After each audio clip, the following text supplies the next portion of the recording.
이 세상에서 가장 소중한 것이 구원받은 것이고 구원받은 성도입니다, 여러분. 여러분 바로 옆에 아주 소중한 사람이 있습니다. 서로 인사하십시오. 우리는 단 하나의 염려도 필요 없는 하나님의 자녀입니다. 인사하시기 바랍니다. 이 땅에 살아가는 모든 사람들이 모든 시대, 모든 나라마다 최고 관심은 먹고 사는 문제, 의식주 문제입니다.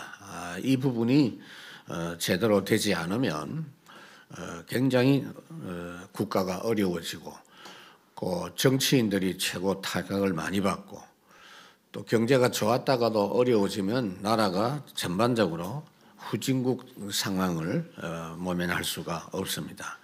하나님께서도 이 부분에 관심을 가지고 도우십니다. 사람들에게 또 문제가 있죠. 많은 재난이나 질병이나 이런 문제들이 있습니다. 역시 이 부분도 하나님이 관심을 가지고 치유하고 도와주십니다. 그러나 정말 하나님이 가장 원하시는 것은 진짜 사람들에게 필요한 것이 무엇이냐? 하나님과의 관계 회복입니다. 하나님의 생명을 얻고 하나님과 동행하고 하나님 주시는 권능으로 세상을 살리고 정복하는 이 부분입니다. 오늘 이 본문의 오병이어의 기적은요, 마태, 마가, 누가, 요한 사복음서에 다 기록되어 있어요. 사복음서에 다 기록된 사건은 이 사건밖에 없습니다. 다른 것들은 있다가 이쪽에는 없고 저쪽은 있는데 이쪽에는 없는데 오병이어의 기적은 반드시 이 네 복음서에 다 있습니다. 그만큼 이 땅의 세상 사람들이 겪는 경제 문제에 대해서 하나님은 올바른 응답을 받기를 원하시는 겁니다. 주님의 방법으로 해결하고 주님의 뜻대로 풍성한 삶을 회복해서 237 살릴 만큼 그러한 축복의 사람 되라고 하는 겁니다. 그래서 첫 번째로 우리가 생각해야 될 것은 세상 사람들은 두 종류의 상반된 사람들이다라는 것을 알아야 됩니다. 한쪽은 죽어가는 사람들이 있고 한쪽은 살아가는 사람이 있습니다. 두말할 필요 없이 세상 사람들은 고생하면서 죽어가는 사람들입니다. 우리가 볼 때는 세상 사람들이 굉장히 대단하고 훌륭한 사람으로 보이고 아이돌도 많고 영웅도 많은 것처럼 보이지만은 하나님이 세상 사람들을 보실 때는 그들 모두가 다 목자 이런 양과 같이 고생하고 기진하고 방황하고 몰려다니고 있다라고 보시면서 불쌍히 여기시고 민망히 여기신다라고 마태복음 9장에 말씀하고 있어요. 그래서 주님이 가시는 곳마다 사람들의 병을 고쳐주시고 저들의 문제를 해결해 주시고 고통당하는 그들에게 천국 복음을 증거하셔서 그들을 살리시고 도우시는 일을 계속했습니다. 오늘 1절 2절에 보면 그 후에 예수께서 디베랴의 갈릴리 바다 건너편으로 가시매 큰 무리가 따르니 이는 병자들에게 행하시는 표적을 보았음이라 그래요. 예수님이 가시는 곳마다 인산인해를 이루었습니다. 예수님과 제자들이 이 사람들을 돕다가 보니 시간이 모자라서 주무실 시간도 없고 식사할 겨를도 없을 정도였다 그랬습니다. 마가복음 6장에 이 사건을 기록할 때 보니까 너무 피곤하고 힘드니까 예수님께서 제자들에게 야, 너희들 좀 쉬어야 되겠어 이제. 사람들 도와주는 것도 우리가 이거 지금 하루 이틀이 아니고 좀 쉬자 이렇게 하면서 무리들을 떠나서 배를 타고 갈릴리 바다 건너편으로 가시는데 사람들이 이걸 먼저 알아채고 육로로 얼마나 열심히 달렸던지 배가 도착하기 전에 무리들이 와 있었다는 이야기입니다. 그래서 오늘 본문을 이해하려면 다른 복음서를 보면 알 수 있습니다. 마가복음 3장에 보면 식사할 겨를이 없었다 그랬습니다. 그러니까 사실은 그 사람들이 살아가는 사람들이 아니고 죽어가는 사람들이다 하는 것을 주님은 아시고 마가복음 6장에 보면은 예수께서 나오사 큰 무리를 보시고 그 목자 없는 양 같음으로 인하여 불쌍히 여기사 이에 여러 가지로 가르치시더라. 그러니까 주님은 어떤 마음입니까? 수고하고 무거운 짐진 자들아 다 내게로 와서 너희들의 그 삶을 바꾸어라는 겁니다. 내게 와서 다시 배워라. 그게 주님의 마음이에요. 그래서 인생을 향하여 하나님은 항상 먼저 찾아오시는 주님이시다라는 걸 우리가 알아야 됩니다. 4절에 보니까 마침 유대인의 명절인 유월절이 가까운지라 그랬습니다. 유월절 주인공이신 하나님의 어린 양 예수님이 유월절 절기 지키러 예루살렘에 올라온 많은 사람들을 찾아오셔서 돌보아 주시는 모습을 볼 수가 있습니다. 지금도 주님은 항상 언제든지 한 번도 빠짐없이 먼저 찾아오십니다. 이걸 우리는 확인해야 돼요. 내가 문 밖에 서서 두드리노니 문을 열어라. 마음을 열어라. 확인해라. 그런데 이 시기는 특히 어려운 시기였습니다. 6월절 절기 지키는 그 시기는 옛날 우리나라 어른들은 지금 합니다만 아이들은 별로 몰라요. 뭔 말인지. 춘궁기라고 있어요. 보리고개 그거 있죠, 여러분. 그 진성이라는 가수가 보리고개 노래 부르는데 아이들이 뜻도 모르고 따라하더라고요. 보리고개가 뭐냐면은 먹을 게 없어요.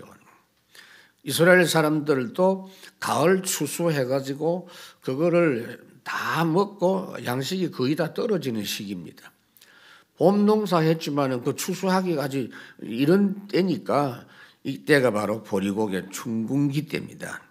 그래서 주님이 그 어려운 상황을 아시고 도우시고 치유하시는 걸 마다하지 않으셨습니다.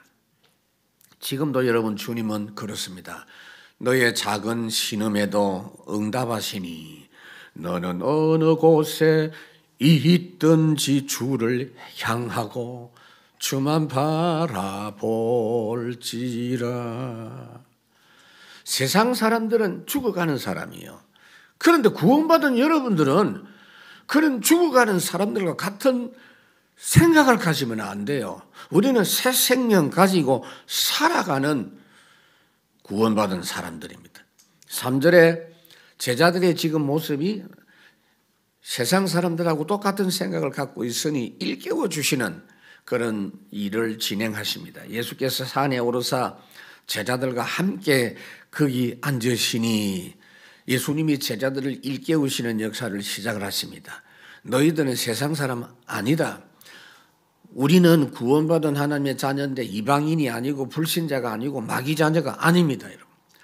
우리는 부모 없는 고아 같은 존재가 아닙니다. 요한복음 14장에 내가 너희를 고아와 같이 버려두지 아니하고 너희에게로 오리라 그랬어요. 구원받은 우리는 이미 새로운 피조물이고 새로운 인생을 살아가는 사람들이고 하나님이 우리를 통해서 세상 살리시는 일을 우리를 통해서 진행하고 계시는 겁니다. 그렇기 때문에 마태복음 6장에 보면은 기도할 때에 불신자처럼 중언부언하지 마라. 그들은 말을 많이 해야 들을 줄 생각하지만 그들을 뽐받지 마라. 하나님의 자녀는 구하기 전에 너희에게 있어야 할 걸 하나님이 먼저 아신다. 무슨 말이죠? 기도를 할 때 불신자처럼 하지 말고 감사함으로. 우리 기도는 그런 겁니다. 마가복음 3장에 보면은 예수님께서 원하시는 제자들을 부르시고 일을 시키려고 부른 게 아니고 함께 있기 위해서 불렀고 그 증거를 가지고 사람 살리는 전도도 하고 귀신을 쫓는 권세도 있게 하려 하심이니라. 우리는 새 생명을 가지고 살아가는 사람들이다. 두 번째로 두 종류가 있는데요. 세상의 영에 사로잡힌 사람과 하나님의 영에 감동된 사람입니다. 세상 신 마귀에게 종로로 타는 세상 불신자들, 특히 세상 지도자들 알아야 됩니다. 하나님을 모르는 세상 사람들의 눈은 특징이 뭐냐? 영적인 걸 전혀 모릅니다. 안 보일 뿐 아니라 없다고 합니다. 그러다 보니 육신적인 것에만 눈이 박습니다. 하나님 떠난 순간 아담이 그렇게 바뀌었어요. 그전에는 안 그랬거든요.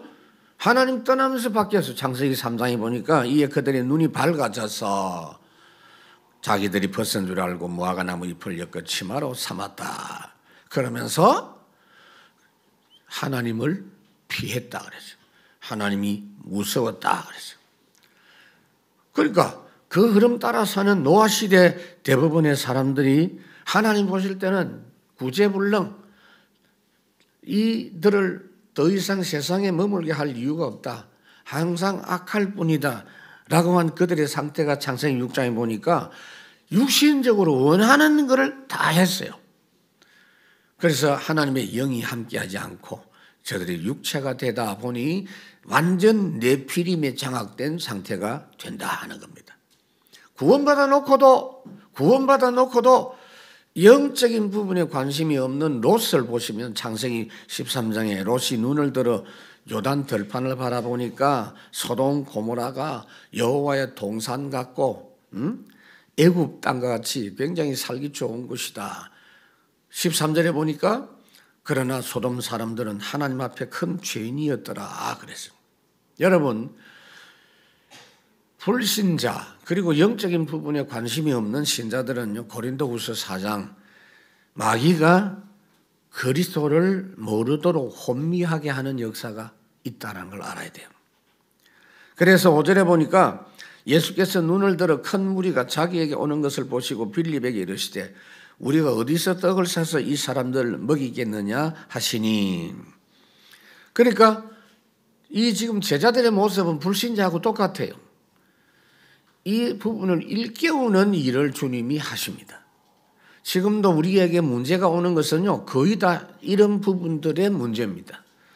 여러분들의 믿음과 여러분들의 눈을 열게 하시는 일입니다. 예수님이 종일토록 가르치시고 저녁 때가 됐는데 제자들이 걱정이 됐어요. 왜냐하면 많은 사람들이 아침부터 와가지고 종일토록 해가 넘어가는 시간까지 말씀을 들었는데 쫄쫄 굶고 있는 그런 상황입니다. 그래서 제자들이 예수님께 찾아와서 이야기합니다. 선생님, 지금이라도 이 무리들을 흩어보내가지고 각 동네에 가서 음식을 사 먹도록 하는 게 좋겠습니다. 마가복음 6장에 말씀하고 있어요. 그런데 이 숫자가 보통 숫자가 아니에요. 당시 사람들의 모이는 규모로 볼 때는 엄청난 숫자입니다. 남자 장정만 5천 명이고 다들 합치면요 2만 명입니다. 그러나 제자들이 지금 이 걱정을 한 모습을 보면 사람들의 관점으로만 보는 행동인 것을 알 수가 있습니다. 지금 그들과 함께 계시는 주님이 누구신지를 약간만 생각해서도 이런 걱정 안 했을 것입니다. 우리가 이 부분을 항상 놓쳐요. 우리 현실적으로 눈앞에 있는 형편만 쳐다보지 내가 누군지를 잊어버려요. 모든 만물과 먹을 것의 주인이신 하나님이신 그리스도, 이분이 여기 계시다는 계산을 전혀 안 한 겁니다. 이스라엘 백성들이 하나님의 능력으로 홍해 건넜습니다. 그 기적을 체험한 지 한 달 반쯤 됐을 때 애굽에서 깎아 놓은 그 먹을 음식들이 다 떨어졌어요. 그래서 불평하기 시작합니다.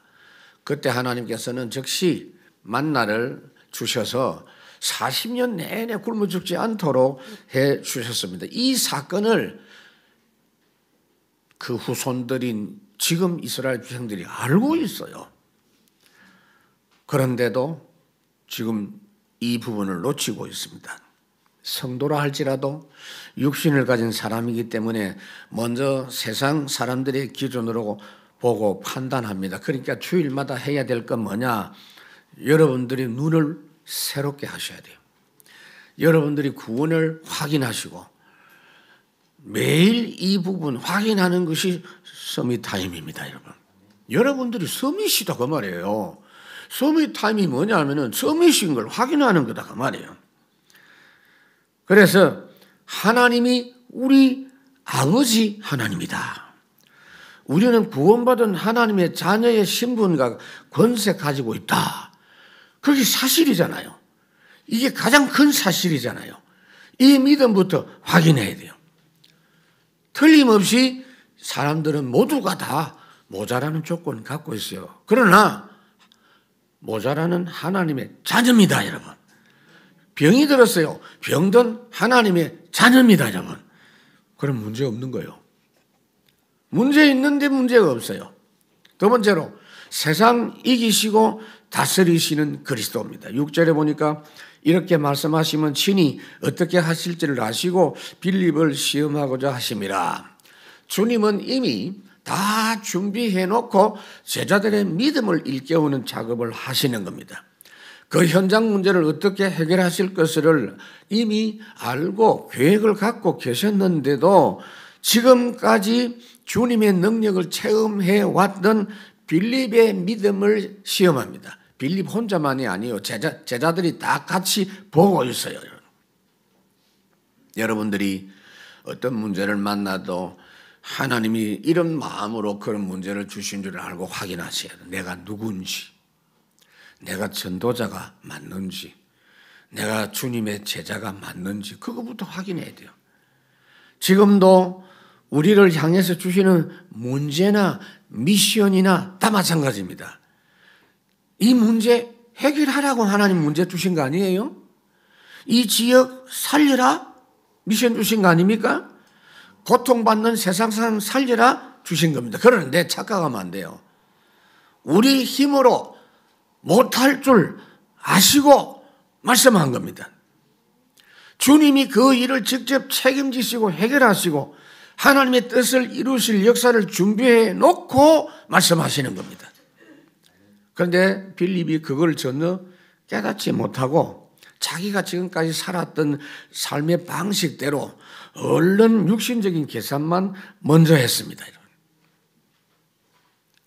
출애굽기 3장에 보면은 하나님이 모세 보고 말씀합니다. 내가 내려가서 너희 이스라엘 백성들을 애굽의 손에서 건져내고 그들을 가나안 땅으로 데려가게 하려고 한다. 이제 너는 가라 그랬잖아요. 주님이 가려고 하는데 이제 네가 가라 그 말이에요. 이 무슨 말인지를 이해를 해야 돼요. 빌립보 4장에 보니까 여러분들은 구원받은 사람이고 전도자이기 때문에 아무것도 염려부터 하면 안 돼요. 하나님이 하시려고 하는 그 일에 너는 참여하는 일꾼으로 그 현장에 들어가라 그 말입니다. 7절에 보니까 빌립이 대답하되 각 사람으로 조금씩 받게 할지라도 200데나리온의 떡이 부족하리이다. 빌립이 얼른 계산을 해보니까 200데나리온이라도 모자라겠다 그랬어요. 그런데 이게 이제 틀린 계산이에요. 맞는데 틀린 계산이에요. 사람의 앞선 계산은 항상 하나님의 역사에 맞지 않습니다, 여러분. 앞선 계산하지 마세요. 거기 그 현장을 다스리시는 분이 있어요. 누굽니까? 만왕의 왕, 만주의 주가 함께 하시는 걸 전혀 계산하지 못한 겁니다. 그래서 우리는 세 번째, 하나님의 영에 감동된 사람으로 살아야 됩니다. 8절 9절에 보니까 제자 중 하나 곧 시몬 베드로의 형제 안드레가 예수께 여짜오되 여기 한 아이가 있어 보리떡 5개 물고기 2마리를 가지고 있나이다. 그러나 그것이 이 많은 사람에게 얼마나 되겠사옵나이까 그랬어요. 주님의 또 다른 제자 안드레가 한 아이가 들고 있었던 도시락 하나 5병 2열을 주님께 전달했습니다. 그 전달할 때 마음이 어떤 마음이냐? 빌립하고 비슷해요. 믿음이 있어서 이걸 가지고 주님이 이 무리들을 다 먹이실 것이라고 생각하고 드린 게 아닙니다. 그 뭐라고 합니까? 그것이 이 사람들에게 얼마나 되겠사옵나이까? 똑같아요. 예수님의 제자들은 이제 완전히 각인불이 체질되어 있어요.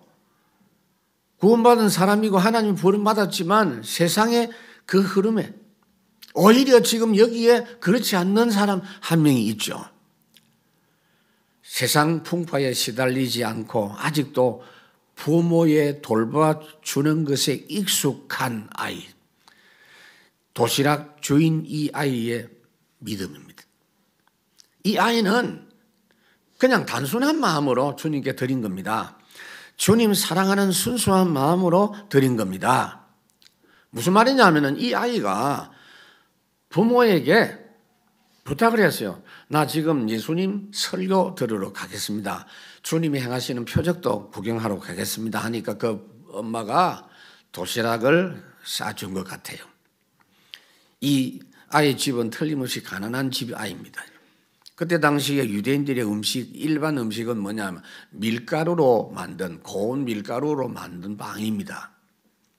그런데 이 아이 집 가난하니까 고운 가루가 아니고 거친 가루, 그게 보리가루입니다. 보리가루를 갈아가지고 떡 5개. 우리나라 사람들도 어릴 때 저도 먹었는데 개떡 그거 먹었거든요. 개떡 그게 보리가루로 만든 거예요. 진짜 맛없어요. 그래도 배고프니까 먹어야 돼요. 그리고 물고기 2마리라고 하는 거는 젓갈 비슷한 거예요. 조그마한 물고기. 그러니까 반찬이 젓갈 물고기 2마리하고 개떡 5개라. 이거를 싸줬는데 이 아이가 점심 때 그걸 먹을 상황이 안 됐습니다. 왜냐하면 주님 말씀 계속 듣다가 시간이 없었어요. 그런데 예수님하고 빌립이 대화하는 그 장면을 목격을 했어요. 아, 우리 주님이 배가 고프시겠구나 하는 그런 마음으로 예수님께 대접한다고 그걸 드린 겁니다. 여러분, 이게 굉장히 중요한 마음이에요. 계산하는 것이 아니라 그냥 감사한 마음으로, 단순한 마음이에요. 성막을 건축할 때 출애굽기 35장 제가 성전 건축 때 많은 이야기를 했죠. 어떻게 헌신하라고 했느냐 하면은 마음에 감동된 자, 자원하는 자 드려라 그랬어요. 우리는 주의 일에 참여할 때 반드시 하나님의 영에 감동된 상태로 참여해야 돼요. 사도행전 6장에 보니까 중직자 세웠는데 믿음과 성령이 충만한 사람이라 그랬어요. 예수 믿는 사람은 절대로 세상 방식으로 살면 망합니다. 로마서 8장에 보니까 너희가 육신대로 살면 반드시 죽을 것이로되 영으로서 몸의 행실을 죽이면 살리니 무릇 하나님의 영으로 인도함을 받는 사람은 곧 하나님이라. 우리는 내 생각, 내 계산, 경험, 사람들의 여론으로 일하는 사람이 아닙니다. 성령의 역사하시는 생각대로 일하는 사람이에요. 그러니까 여러분, 비교적 어린 아이 때는요, 단순해요. 때가 덜 묻었어요. 그건 확실해요. 어른들보다. 그러니까 교회 역사에 보면은 어린 아이가 단순하게 교회를 사랑하고 주님 사랑하는 마음으로 헌신한 그것으로 인해서 응답을 받은 경우가 많습니다. 미국에 그런 이야기가 많은데 1센트 교회도 있고 4센트 교회도 있어요. 교회 이름이 4센트 교회, 별명이. 교회 건축을 해야 되는데 재정이 터무니없이 모자라요. 그러니까 교회 광고를 하니까 어린아이가 자기가 부모가 사탕 사 먹으라고 준 거 그거 안 사 먹고 아껴가지고 모은 4센트를 들고 왔다는 거예요. 그때부터 성도들이 기쁨으로 헌신하기 시작해서 큰 건물을 지었는데 그 교회 이름을 4센트 교회라고 지었다 합니다. 여러분, 1885년도에 우리나라에 오신 선교사 한 분이 있죠. 언더우드. 그분이 어릴 때 이 교회를 다니는데 자기는 돈이 없어서 참 헌금을 하고 싶은데 힘든 거예요. 울고 있었어요. 어른이 물었습니다. 네 왜 우냐 이러니까 헌금을 하고 싶은데 제가 돈이 없었어요. 이러니까 너 얼마씩 헌금하냐 이러니까 1센트씩 합니다. 그러면 알았다. 내가 한꺼번에 32센트 줄 테니까 32주간 해라 이랬어요. 근데 그 다음 주에 언더우드가 32센트를 헌금을 다 해버렸어요. 그러고는 그 다음에 또 가보니 울고 있어요. 네 왜 울고 있냐 이러니까 내가 32센트 다 갖고 있으면은 시험 들어가지고 과자 사 먹고 다른 거 막 장난감 살 수 있는 이런 시험이 들 것 같아서 그냥 미리 다 드렸다고. 근데 그 어릴 때부터 그런 믿음을 가진 사람이에요. 결국은 한국에 선교사가 와서 연세대학을 세우고 병원도 세우고 그렇게 했죠, 여러분. 여러분들이 그 사진이라든지 전쟁 그 종군 기자들이 찍은 사진 같은 데 보면 전쟁터에 완전히 난민되어져 있는 어머니 품에 안겨 있는 새근새근 천사같이 잠자고 있는 아이들의 모습을 사진으로 볼 수가 있어요. 이 애들은 엄마를 완전히 의지합니다, 여러분. 지금 난리가 났는데도 자기는 문제가 없어요, 여러분. 마태복음 18장에 보면 예수님 말씀했죠. 너희가 돌이켜 어린아이같이 되지 아니하면 결단코 천국에 들어갈 수 없다.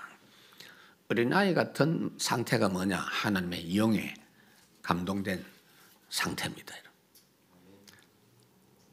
여러분들은 매일 어린아이 되십시오. 세 번째, 두 종류가 있는데 영적 서밋이 있고 세상 서밋이 있어요. 에베소 6장 12절 13절에 보면 대조해놨어요. 세상의 통치자, 권세자, 어두움의 세상 주관자, 이게 세상 서밋입니다. 그런데 6장 13절에 보면 하나님의 전신갑주로 무장한 영적 서밋. 세상 서밋의 사람들이 굉장히 강한 것처럼 보이지만 실제적으로는 무능한 바벨탑 세상 성공자입니다. 10절에 보니까 예수께서 이르시되 이 사람들로 앉게 하라 하시니 그곳에 잔디가 많은지라 사람들이 앉으니 수가 5,000점 되더라. 만약에 지금 우리 나라의 어떤 정치 지도자가 여러분 지금 제가 여러분들에게 먹을 걸 줄 테니까 앉으십시오 이러면요 아마 안 앉을 가능성도 많아요. 또 사기치네 이러면서. 그러나 주님은 지금 손에 아무것도 없어요. 그냥 도시락 한 개밖에 없어. 그런데 주님은 확실한 대책이 있어요. 한 명도 빠짐없이 먹도록 평안하게 먹도록 하려면 한꺼번에 앉아있는 것보다는 한 50명씩 100명씩 이렇게 무리를 지어서 앉도록 그렇게 했습니다. 세상의 권력자나 지도자는 많은 걸 나누어 주고 해결해 줄 수 있는 힘 있는 사람인 것처럼 활동하지만 결국은 그들의 활동이 영적 문제로 인해서 활동했다는 것이 전쟁이요. 활동했다는 것이 사고요. 재앙이고 본인들이 세상에 성공한 만큼 세상을 망하게 하는 저주의 후유증만 만들어내는 바벨탑 성공 서밋들이다. 그래서 하나님은 그 강한 나라에서 나오라. 그 세상 서밋들이 다스리는 거기서 나오라고 아브라함을 불러낸 겁니다. 너는 본토 친척 아버지 집을 떠나라. 그 지역이 뭡니까? 지구 역사상 가장 잘 살았던 지역 아니에요. 강대국. 메소포타미아. 이스라엘 영적 서밋들이 멸망할 바벨탑 강대국에 가서 살려라. 그래서 포로시대 다니엘 하나님이 세워가지고 보냈는데 다니엘 1장 8절 9절 뜻을 정했고 21절 고레스 왕 원년까지 영적 서밋 역할을 한 것이다. 바울을 보고 주님 말씀했는데 사도행전 23장 로마에서 서밋 역할을 한다. 왜 이게 가능하냐면 우리 주님이 만왕의 왕이십니다. 만주의 주가 되십니다. 여러분들이 기도할 때 만왕의 왕, 만주의 주라는 말을 많이 사용하세요. 계시록 19장에 보니까 예수님의 다리에 이 이름이 새겨져 있어요. 만왕의 왕, 만주의 주. 기도할 때 많이 사용하세요, 여러분. 여러분들 믿음도 회복되고 현장에 흑암이 벌벌 뜨는 말입니다. 하늘과 땅의 모든 권세를 내게 주셨으니 그랬어요. 11절에 예수께서 떡을 가져 축사하신 후에 앉아있는 자들에게 나누어 주시고 물고기도 그렇게 그들의 원대로 주시니라 그랬어요. 여러분, 주님이 어떤 분입니까? 원대로 주신다 그랬죠. 지금 로마서 8장에 보니까 한번 생각해보자 그런 이야기입니다. 자기 아들을 아끼지 아니하고 모든 사람을 위해서 내주신 분이 어찌 그 아들과 함께 모든 걸 우리에게 주시지 않겠느냐 생각해봐라. 그러니까 예수님 모시고 있는 사람은 다 가진 사람 아니냐? 그래서 빌립보 4장에 보니까 너희 구할 것을 감사함으로 하나님께 아뢰라. 나의 하나님이 그리스도 예수 안에서 영광 가운데 그 풍성한 대로 너희 모든 쓸 것을 나의 하나님이 채워주시리라. 여러분, 우리는 지금 달라졌습니다. 갈라디아에 보니까 전에는 종이었는데 이후로는 종이 아니요. 이제는 하나님의 아들이기 때문에 하나님으로 말미암아 유업을 받을 자다. 그냥 응답 정도가 아니요. 그래서 그들의 원대로 주시니라. 주님이 먹을 자세를 갖추어라. 다 앉아서 이제는 편안하게 먹을 수 있도록 해라. 이제는 나누어 줘라. 그리고 필요한 대로 원하는 대로 줘라. 명령하신 그대로 된 줄로 믿습니다. 물이 포도주 바뀔 때 뭐라고 합니까? 명령하시는 대로입니다. 왜? 만왕의 왕이시니까 가능해요. 항아리에 물을 갖다 채우라. 이제는 물을 갖다 줘라. 물을 떠서 갖다 줘라 그랬어요. 그런 주님을 모시고 있는 우리는 세상 다스릴 영적 섬이십니다. 그러니까 여러분, 오늘도 여러분들이 다른 거 신경 쓰지 마세요. 하나님의 영에 감동받으세요. 사무엘상 16장 다윗이 기름 부음 받은 그 기날 이후로 여호와의 영에 크게 감동되니라. 구원받은 우리는 하나님이 항상 24 하나님 쪽에서 하고 계시기 때문에 언제든지 우리 쪽에서 잠깐씩 기도만 할 수 있으면 돼요. 하나님이 24 하는 거예요. 내가 어떻게 24를 합니까? 하나님이 24를 확인하라 그 말이에요. 창세기 41장에 보니까 바로왕 앞에 요셉이 섰습니다.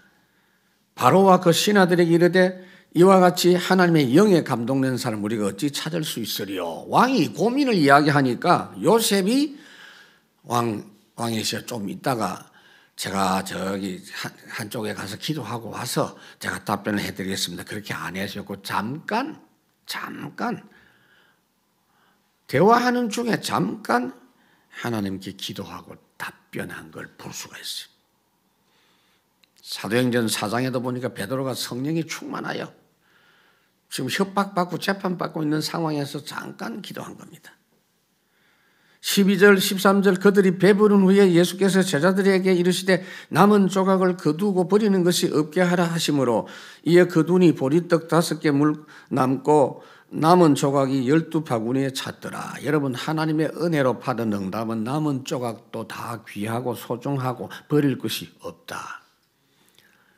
지금 이렇게 먹을 것이 없는 때 이 부스러기 남아가지고 뭐 할 겁니까? 우리 돌아가신 우리 장모님은 우리 집에 계실 때 보면은 제가 냅킨 같은 거 음식 닦고 이렇게 딱 나오면은요, 그걸 말도 안 하고 휴지통에서 빼내갖고 다시 닦아갖고 다시 쓰시더라니까. 추접지만은 얼마나 아낍니까, 여러분? 귀하다는 거지. 그런데 여기 지금 부스러기 이걸 뭘 할 수 있겠습니까? 아마 좀 부지런한 노인들은 이걸 집에 가져가서 가루로 내갖고 뭐 떡을 먹든지 아니면은 가축 사료라도 주고. 디모데전서 4장 하나님께서 지으신 모든 것은 선함에 버릴 것이 없느니라. 하나님의 은혜 속에서 일어나는 모든 것은 단 한 개도 버릴 것이 없어요. 유 목사님 늘 말씀하시죠. 천국에는 쓰레기통이 없다.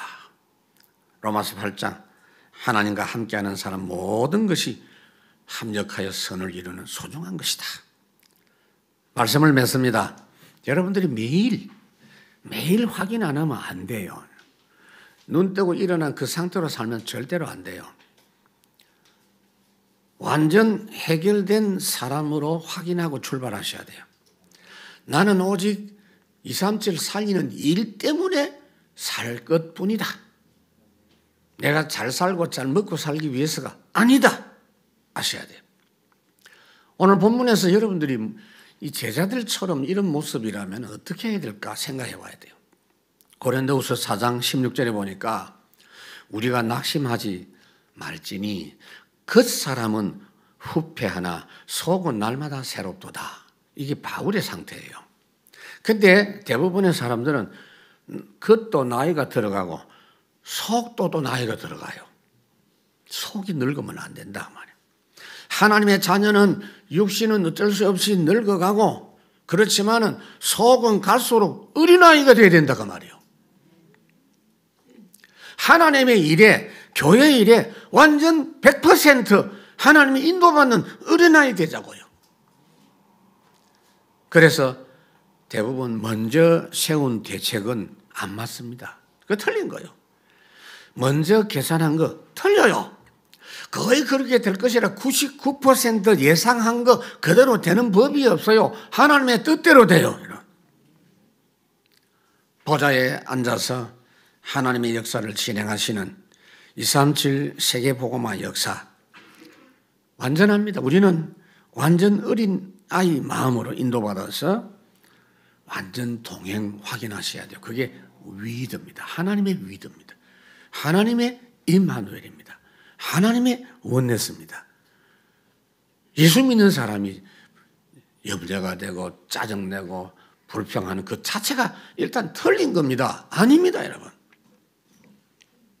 그리고 항상 기뻐하라 그 말이 맞는 거예요. 오늘은 성찬일입니다, 여러분. 마침 오늘